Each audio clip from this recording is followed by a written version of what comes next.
During the time of the Revolution, France was ruled by King Louis XIV, who became king when he was 15 years old.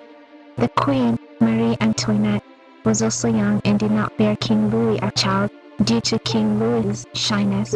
They were viewed as incompetent for a very long time.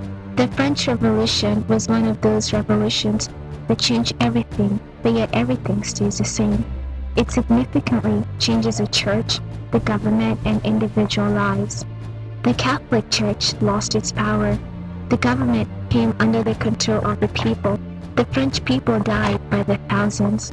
It all started with the declaration of the National Assembly. The National Assembly came about while the Estates General was summoned on May 5, 1789, in attempt to solving the financial crisis in France.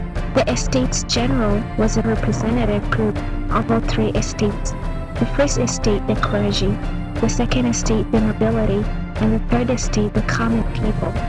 Considering that the third estate was much larger, it was supposed to get a larger vote, but at the beginning of the session on May 5th, they were informed that the voting will be by estates, not by head. This caused the third estate to venture out and find a better way for them to be represented. On May 28th, they formed a group called the Commons. Between June 13th and June 17th, some of the nobility, peasants, and clergy joined them. On June 17th, they officially declared themselves as the National Assembly. In an attempt to restore the Estates General, the king ordered the hall where the assembly was gathering to be closed. On June 20th, the assembly members, also known as deputies, came to find their meeting place closed and guarded. It was at this point when they went to the king's nearby tennis court, where they pledged and signed an oath to never separate, to meet no matter what the king prohibits, until they finally established a firm constitution.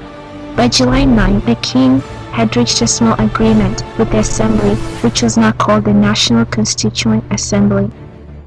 By now, the king had foreign and French troops all over France as a precautionary measure. As a result of this feeling of imprisonment, control, and lack of the king's help, the people revolted on July 14 by storming the Bastille, a large prison at the center of Paris.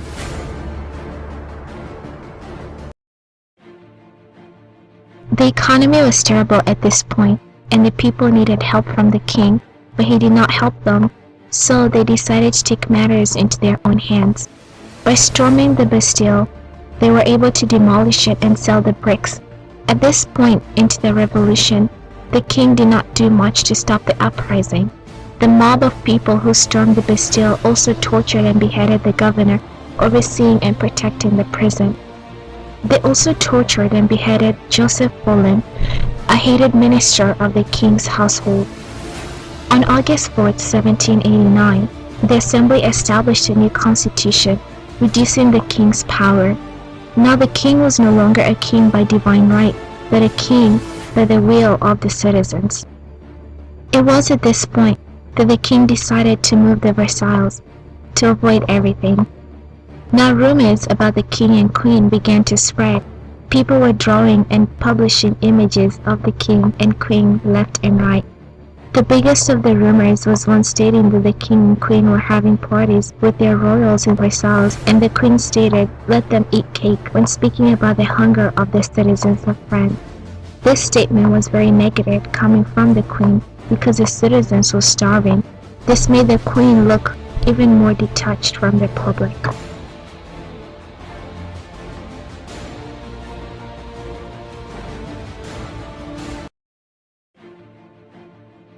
On August 5th to 6th, a mob of angry and well-built women who worked at the fish market marched to Versailles in effort to force the family to Paris. On August 6th, the queen barely escaped the wrath of the mob. This caused the king to surrender. The mob of 20,000 citizens transported the family all the way to Paris. Once the king was in Paris, he had no power. He was at the control of the people. A lawyer by the name of Maximilien Robespierre, also known as the Incorruptible, became the voice of the revolution.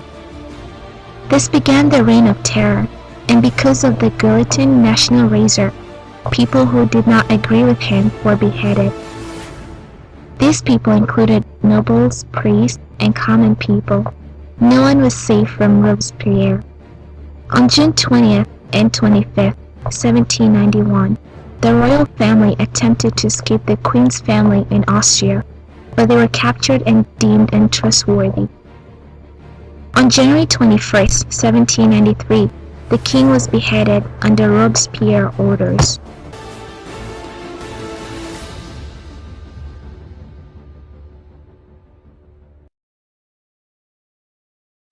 One of Robespierre's friends tried to put an end to this terror, but Robespierre ordered him to be executed as well. By this time, the one thing everyone could agree on was the fact that Robespierre had to be stopped. No one could trust Robespierre, so he was also executed shortly after being shot in the jaw, and that marked the end of the revolution. Napoleon had led the army into victory many times during the revolution, soon became king, and France was restored to its natural state in every aspect. It was like the revolution never happened.